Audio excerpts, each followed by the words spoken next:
इस वीडियो में हम आनुवांशिक विविधता का संरक्षण यानी कि कंजर्वेशन ऑफ जेनेटिक डाइवर्सिटी के बारे में बात करेंगे। सबसे पहले हम जान लेते हैं कि डाइवर्सिटी क्या होती है। समान प्रजातियों के बीच भौगोलिक तौर पर अलग अलग जनसंख्याओं में जीन की विविधता को आनुवांशिक विविधता कहते हैं। या फिर किसी भी एक स्थान पर विभिन्न विभिन्न प्रकार की भौगोलिक परिस्थितियों में विभिन्न विभिन्न प्रकार के जंतुओं का, प्लांट्स का पाया जाना विविधता कहलाता है। समान प्रजातियों यानी कि सेम स्पीसीज के बीच ज्योग्राफिकल तौर पर जनसंख्याओं में जीन की विविधता यानी कि जो भी डिफरेंट टाइप की जीन्स होती हैं उनको हम उनकी डाइवर्सिटी को हम जेनेटिक डाइवर्सिटी कहते हैं। ये ना केवल एनिमल्स की विशेषताओं के लिए, अलग विशेषताओं में भिन्नता के लिए, बल्कि एक विशेष निवास या पर्यावरण तथा प्राणियों के अनुकूलन के लिए भी जिम्मेदार होती हैं। यानी कि जो जेनेटिक डाइवर्सिटी होती है वो केवल एनिमल्स के डिफरेंट होने के लिए यानी कि उनके डिफरेंस के लिए ही नहीं, बल्कि किसी हैबिटाट या एनवायरनमेंट तथा एनिमल्स के एडेप्टेशन के लिए भी रिस्पॉन्सिबल होती हैं। सेम स्पीसीज के अंदर कुछ एनिमल्स दूसरे से लंबे होते हैं, कुछ की आइज़ ब्राउन होती हैं, कुछ की ब्लू होती हैं। बाहरी और आंतरिक मतलब जो भी एक्सटर्नल और इंटरनल फैक्टर्स हैं उनमें भी किसी प्रकार का जो भी बदलाव है वो भी आनुवांशिक यानी कि जेनेटिक डाइवर्सिटी के लिए जिम्मेदार होता है। वह स्पीसीज जो एक बड़े क्षेत्र पर फैली है अपने जीन का फैलाव करके हाइब्रिडाइजेशन की प्रोसेस को क्या करती है, वह प्रजाति जो केवल एक छोटे से क्षेत्र तक सीमित है वह जीन का बहाव बहुत कम और सीमित होता है।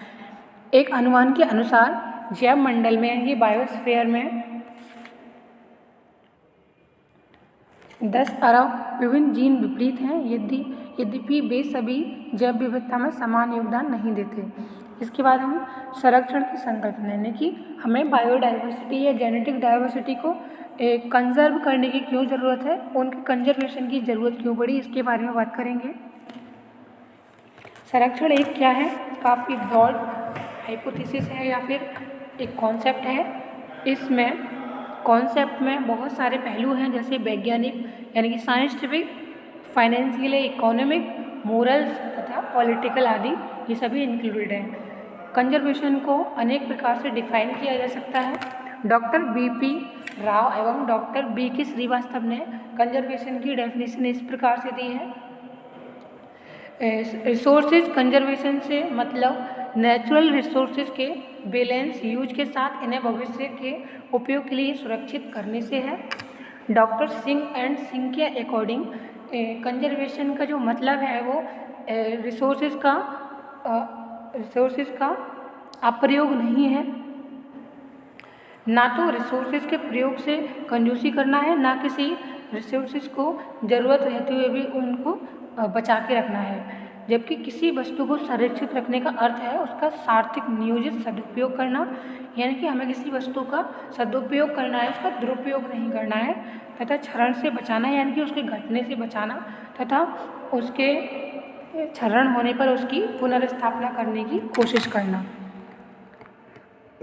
इसी सीक्वेंस में राइटर्स ने फिर से लिखा है, कंजर्वेशन का मतलब संसाधनों का अधिकाधिक समय तक अधिकाधिक मनुष्य की अनुकूलतम आवश्यकता हेतु अभीष्ट उपयोग होता है। संरक्षण को इंदिरा गांधी राष्ट्रीय मुक्त विद्यालय की पुस्तक प्रबंध 1 खंड 5 को निम्न रूप से परिभाषित किया गया है। पर्यावरण को बुद्धिमत्तापूर्वक काम में लाते हुए मानव जाति के लिए लंबे समय तक बने रह सकने वाली उच्चतम गुणवत्ता की उपलब्धि संरक्षण है, यानी कि कंजर्वेशन को मनुष्य के जीवन को समृद्ध बनाने के लिए नेचर द्वारा रक्षण करने और अनेक प्रकार के पर्यावरणीय प्रदूषण के नियंत्रण या उस प्रदूषण को हटाने के उपाय के रूप में डिफाइन किया जा सकता है।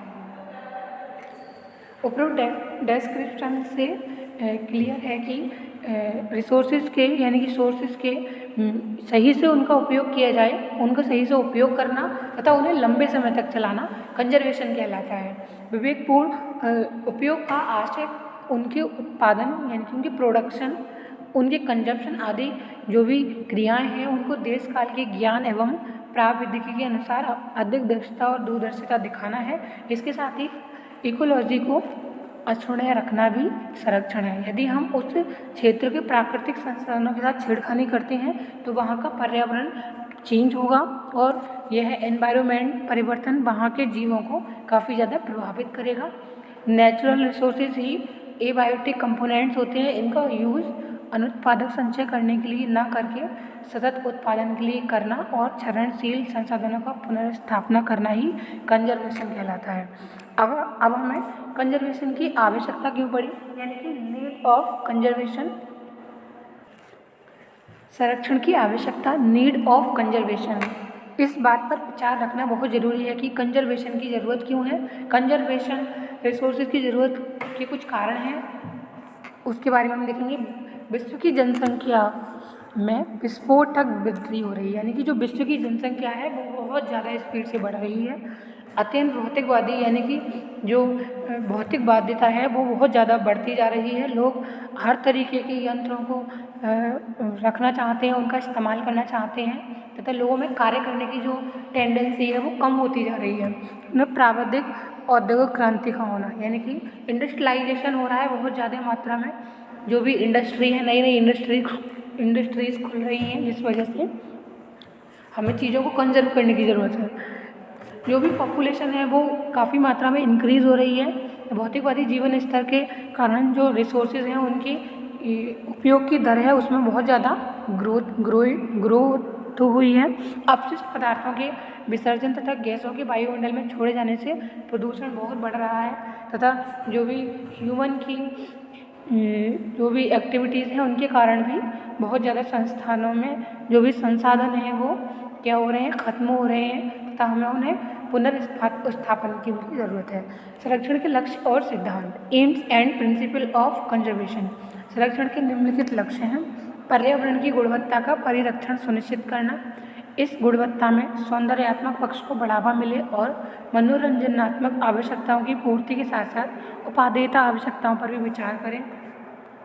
पैदावार और नवीकरण के संतुलित चक्र बनाकर पौधों, जीवों और पदार्थों का निरंतर उत्पादन सुनिश्चित करना।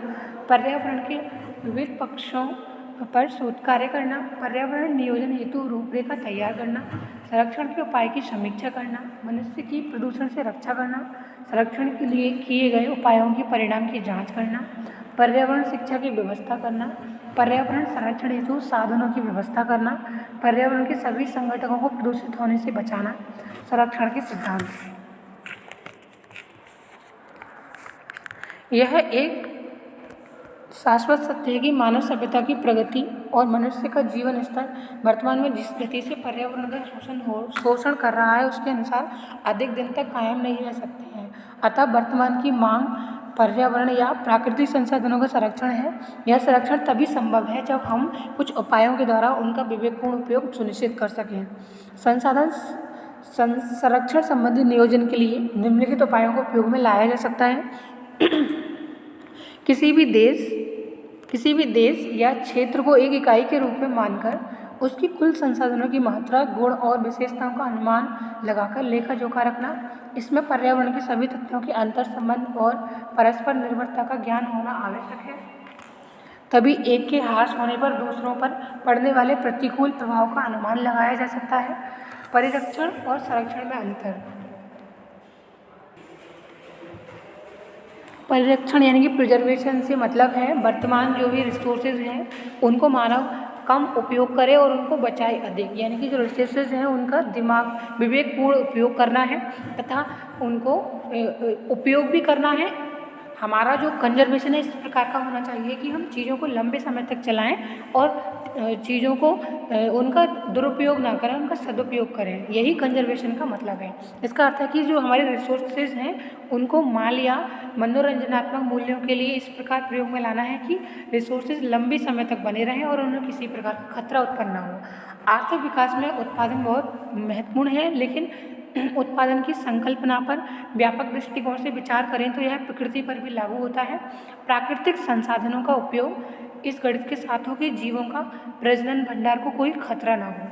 यानी कि जो हमारे रिसोर्सेज हैं, जो भी हमारे फॉरेस्ट हैं या जो भी हमारे नेचुरल रिसोर्सेज हैं, उनको हम इतनी ज़्यादा मात्रा में उनकी खपत ना करें ताकि हमारे जो भी एनिमल्स हैं या प्लांट्स हैं वो एकदम से समाप्त हो जाएं। हमें उनको बैलेंस करके चलना होगा। जिन रिसोर्सेज को बढ़ाया या उन्नत किया जा सकता है उनके लिए हमें कोशिश करनी चाहिए। फॉर एग्ज़ाम्पल जो भी फर्टिलाइजर्स हैं उनका यूज हमें मृदा के उर्वरापन में वृद्धि की जा सकती है। संरक्षण का एक पक्ष संसाधनों की पुनः स्थापना से भी संबंधित है। इससे मतलब होता है उनको फिर से उपादेय बनाने से, यानी कि जो हमारे संसाधन कम हो गए हैं या घट गए हैं उनको हम फिर से दोबारा से उनको नया कर सकते हैं, उनको बढ़ा सकते हैं। फॉर एग्जाम्पल बंजर भूमि खनिज खनन से बिगड़ी भूमि पर वन लगाकर उस भूमि को पुनः उपयोगी यानी कि यूजफुल बनाया जा सकता है। इसी प्रकार एनिमल्स की एक्सटिंक्ट होने वाली स्पीसीज को कंजर्वेशन देने पर उनको फिर से रीअरेंज किया जा सकता है, रीऑर्गेनाइज किया जा सकता है। जो रिसोर्सेज सीमित हैं यानी कि लिमिटेड हैं वो जल्दी समाप्त हो जाएंगे। उनको वैज्ञानिक ढंग से उनको कंजर्व करना बहुत ज़्यादा ज़रूरी है। सीमित मात्रा वाले सोर्सेज का कंजर्व करना भी, संचय करना यानी कि स्टोरेज करना भी कंजर्वेशन का ही एक रूप है। जो संसाधन एक बार यूज में आने के बाद पुनः उपयोग में आ सकते हैं उनको पुनः उपयोग में लाना चाहिए। रद्दी सामग्री को पुनः रिसाइकलिंग द्वारा यानी कि रिसाइकलिंग द्वारा उपयोग में लाया जा सकता है। फॉर एग्जाम्पल प्लास्टिक से रिसाइकलिंग द्वारा बहुत सारी वस्तुएं बनाई जा सकती हैं। इसके बाद हम प्रतिस्थापन यानी कि सब्स्टिट्यूशन भी कंजर्वेशन का एक उपाय है। किसी भी रिसोर्सेज के स्थान पर यदि उपलब्ध संसाधन उपयोग में आ सकता है तो उसे उपयोग में लाना प्रतिस्थापन कहलाता है। संसाधन संरक्षण का एक उपाय एलोकेशन यानी कि नियतन भी है। कम मात्रा में उपलब्ध संसाधनों को कार, कोटा, राशन या परमिट द्वारा नियंत्रित कर सकती है। इसके बाद हम आनुवंशिक विविधता यानी कि कंजर्वेशन ऑफ जेनेटिक डाइवर्सिटी, संरक्षण की वह विधि जिसमें महत्वपूर्ण बहुमूल्य एंडेंजर्ड वल्नरेबल रेयर जातियों के जीवों को उनके प्राकृतिक आवासों से हटाकर मानव निर्मित सुरक्षित स्थानों में रखा जाता है, तो इसे हम एक्सिटू या इंसिटू कंजर्वेशन कहते हैं। इस मेथड के द्वारा एनिमल्स फिर उसके किसी एक भाग का हम कंजर्वेशन कर सकते हैं। इसे हम चिड़ियाघर, gene bank, cryo preservation, tissue culture के माध्यम से इनको हम बचा सकते हैं। गिंको बाइलोवा की सभी जो भी एनिमल्स हैं उनकी हैबिटेट एक्सटिंक्ट हो चुके हैं, पर इसे एक्सिटू कंजर्वेशन के द्वारा कई स्थानों पर विलुप्त होने से बचा लिया गया है। इस कंजर्वेशन के अंतर्गत कुछ 3 पॉइंट सम्मिलित हैं: जीन बैंक, सीड बैंक तथा in vitro storage techniques. Gene bank की बात करें या जीन पूल की बात करें तो विभिन्न प्रकार के जो भी एनिमल्स और प्लांट्स हैं उनमें बहुत सारी डाइवर्सिटी होती है। उनके संरक्षण को हमें कंजर्व करने, उनके जीन्स को कंजर्व करना जेनेटिक कंजर्वेशन कहलाता है। प्रकृति में इंटरस्पेसिफिक ब्रीडिंग के परिणाम स्वरूप एनिमल्स में जेनेटिक डाइवर्सिटी क्रिएट होती है और तथा उसमें चेंज भी होते हैं, जिससे जीन इरोजेशन होने के परिणाम स्वरूप जीन पूल से जीन में कमी होती जाती है। प्रकृति में जीन विविधता यानी कि जीन डाइवर्सिटी में से नेचुरल सिलेक्शन होते रहने से इन्वायरमेंट के अनुकूलित होने पर जीन्स क्या होते हैं, विलुप्त तो हो जाते हैं। इसके साथ ही जो भी रिप्रोडक्शन होता है और जो नेचर होते हैं उनमें म्यूटेशन के परिणाम स्वरूप जीन में नए नए जीन्स आ जाते हैं। इस प्रकार से जीन इरोजन के कुछ कारण इस प्रकार से हो सकते हैं: वनों का विनाश, खेती की भूमि में परिवर्तन, विकिरण, शहरीकरण, औद्योगिकरण, आनुवंशिक संरक्षण की विधियाँ। इसके बारे में हम नेक्स्ट वीडियो में बात करेंगे। मिलते हैं नेक्स्ट वीडियो में नेक्स्ट टॉपिक के साथ। तब तक के लिए नमस्कार।